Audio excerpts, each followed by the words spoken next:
কয়েক হাজার বছর পর হঠাৎ জেগে উঠেছে ইথিওপিয়ার আফার অঞ্চলে অবস্থিত হাইবি গুব্বি নামক একটি আগ্নেয়গিরি। রোববার থেকে শুরু হয়েছে ওই অগ্ন্যুৎপাত।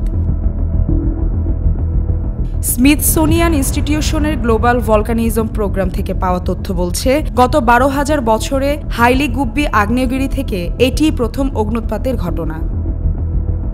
ইথিওপিয়ার স্থানীয় গণমাধ্যমে প্রকাশিত প্রতিবেদনে উল্লেখ করা হয়েছে, অগ্ন্যুৎপাতের ফলে ছাইয়ের আস্তরণে ঢেকে গেছে আশপাশের গ্রামগুলো। স্থানীয় গণমাধ্যমে প্রকাশিত প্রতিবেদন বলছে, এই ঘটনায় এখনও পর্যন্ত কেউ হতাহত না হলেও স্থানীয় বাসিন্দাদের উদ্দেশ্যে সতর্কবার্তা জারি করা হয়েছে। তাদের জানানো হয়েছে, অগ্ন্যুৎপাতের ফলে তৈরি হওয়া ছাই স্থানীয় পশুপালকদের জীবিকাকে প্রভাবিত করতে পারে। তুলুজ ভলকানিজ অ্যাশ অ্যাডভাইজরি সেন্টার থেকে জানানো হয়েছে, ছাইয়ের এই ঘন মেঘ ইয়েমেন, ওমান, ভারত এবং উত্তর পাকিস্তান পর্যন্ত পৌঁছেছে। তবে এর ফলে হতাহত বা বাস্তুচ্যুতের সংখ্যা সম্পর্কে এখনও কোনো তথ্য পাওয়া যায়নি।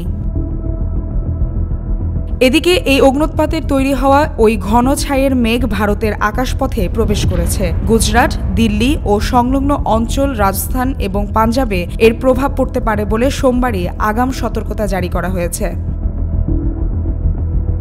Director general of civil aviation বিমান সংস্থাগুলোর উদ্দেশ্যে সতর্কবার্তা জারি করেছে। সম্ভাব্য প্রভাবিত অঞ্চলকে এড়িয়ে চলার পরামর্শ দিয়েছে তারা।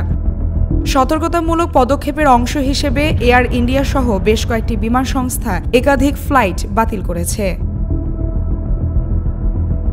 মালিহা চৌধুরী, আয়না টেলিভিশন।